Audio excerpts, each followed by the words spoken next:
தூத்துக்குடியில ஒரு பொண்ணு பாலியல் வன்புணர்வுக்கு ஆளாக்கப்பட்டு துண்டு துண்டா வெட்டப்பட்டு கொலை செய்யப்பட்டிருக்கு. ஏன் அந்த பொண்ணை பத்தி நீ பேச மாட்டியா? 2.5 வயசு பொண்ணை பத்தி நீ பேச மாட்டியா? 7 வயசு பொண்ணை பத்தி நீ பேச மாட்டியா? எத்தனையோ சம்பவங்கள் இந்த மாதிரி நடந்துட்டே தான் இருக்கு. ஏன் நீ அதை பத்தி பேச மாட்டேற?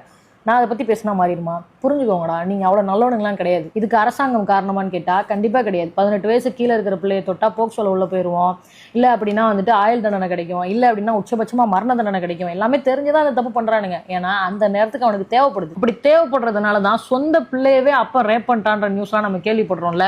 தங்கச்சி முறையில் இருக்கிற பிள்ளைய, தங்கச்சின்னு கூப்பிட்ட பிள்ளைய, தங்கச்சியை, இந்த மாதிரிலாம் பண்ண விஷயங்கள்லாம் நம்ம கேள்விப்பட்டு தானே இருக்கோம். அப்போ இப்படி தனி மனித ஒழுக்கம் கெட்டுறதுக்கு யார் தான் காரணம்? இங்கே சோஷியல் மீடியா இன்ஃப்ளூயன்சர்னு முகமூடி போட்டுட்டு சில எச்ச நாய்ங்க சுத்துறானுங்க. அவனுங்க கண்டென்ட் போட்டு லைக் வாங்குறதுக்கும் ஃபாலோவர்ஸ் வாங்குறதுக்கும் அதுக்கு மூலமா ப்ரமோஷன் வாங்குறதுக்கும் அக்கா ஆன்டின்ற வார்த்தை எல்லாமே ஆபாசமான வார்த்தை ஆக்கிட்டு இருக்கானுங்க. இப்போ கூட ரீசெண்டா ஒரு 2 மாசத்துக்கு முன்னாடி நார்த் இந்தியாவில் ஏதோ ஒரு லவ்வர்ஸ் வந்து ஒன்னா இருந்த வீடியோ வந்து லீக் ஆயிடுச்சுன்னு சொல்லிட்டு அதுக்கு ஒரு வீடியோ போட்டு லிங்க் வேணும்னா என்னோட பயோல ஆட் பண்ணிருக்கேன், இல்லைன்னா எனக்கு டிஎம் பண்ணுங்க, நானே உங்களுக்கு அனுப்புறேன்னு சொன்னவன்லாம் இப்போ வந்துட்டு இதுக்கு ஜஸ்டிஸ் கேட்டுட்டு இருக்கான். உன்கிட்ட லிங்க் வாங்கிட்டு அந்த வீடியோ எல்லாத்தையுமே பார்த்துட்டு நேரா வீட்டுக்கு போய் அவன் சட்டி முட்டி சாமான வளர்க்குவான். பாக்குற பிள்ளைங்கலாம் பார்த்தா அவனுக்கு தப்பா தோணாதா? அதுக்கு விதை போட்டு கொடுக்குறது யாரு? முன்னாடி எல்லாம் மீம் பேஜ் பார்த்திருக்கீங்களா? ரொம்ப இன்ஃபர்மேட்டிவா இருக்கும். இப்பெல்லாம் புரிஞ்சவன் பிஸ்தா, லெஜண்ட்ஸ் ஒன்லி அண்டர்ஸ்டாண்ட், புரியல ப்ரோ, இது புரியலையா ப்ரோ அப்படின்னு சொல்லிட்டு அதை விளக்குறதுக்கு 4-5 பேர் இருப்பானுங்க. அந்த மீம்ல கூட நம்மளுக்கு எதுவுமே புரியாது. ஆனா புரியல ப்ரோ எவனாவது ஒருத்தன் கமெண்ட் பண்ணிருப்பான், அதுக்கு கீழே அவனுக்கு ரிப்ளை கொடுக்குறேன்ற இதுல ஒரு பெரிய டெஃபினேஷன் கொடுத்துருப்பான் பாருங்க, அப்பதான் புரியும். அப்ப அந்த விஷயத்தை பாக்குறது எல்லாருமே வந்துட்டு அடல்ட்டான பிள்ளைங்க மட்டும் தான் பார்ப்பாங்களா? சின்ன பிள்ளைங்க யாருமே சோஷியல் மீடியா யூஸ் பண்ண மாட்டாங்களா? அப்ப அவங்க அடல்ட் ஆகிறதுக்கு முன்னாடி அடல்ட் கண்டென்ட் எல்லாமே தெரிஞ்சு வைக்கிறது யாரு? ஆக்சுவலா 2 நாளைக்கு முன்னாடி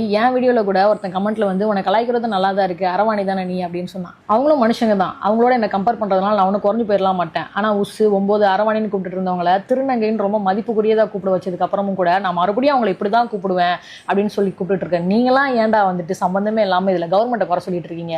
நீங்க திருந்துங்கடா முதல்ல.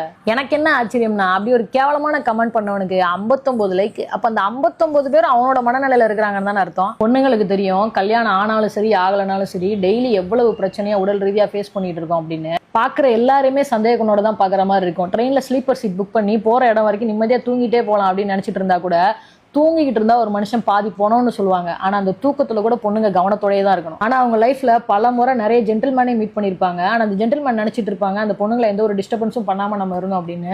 ஆனா அந்த பொண்ணுங்களுக்கு தான் தெரியும் அவங்களோட லைஃப்ல அவங்க மீட் பண்ண ஒவ்வொரு ஜென்டில்மேனையும் மறக்கவே மாட்டாங்க. பெத்த பிள்ளைய காணான்னு பெத்தவங்க பருத வச்சுட்டு போய் போலீஸ்ல கம்ப்ளைண்ட் கொடுத்தா அந்த பிள்ளையை தேடுறது கூட அந்த போலீஸ்க்கு வலிச்சிருக்கு. என்னை பொறுத்த வரைக்கும் மரண தண்டனைலாம் ரொம்ப சுகமான தண்டனை. 2 நிமிஷத்துல உசுறு போயிடும். புண்ணியம் பண்ணவனுக்குலாம் டக்குன்னு உசுறு போயிடும்னு நினைச்சிட்டு சந்தோஷப்பட்டு இருப்பாங்கல்ல, அந்த மாதிரி தண்டனை அது. திங்கிற சோத்துக்கும் கழுவுறதுக்கும் அடுத்தவனை எதிர்பார்த்துட்டே உட்காரணும். அந்த மாதிரி தண்டனை கொடுங்க, அடுத்து எவனுமே அதை பண்ண மாட்டான்.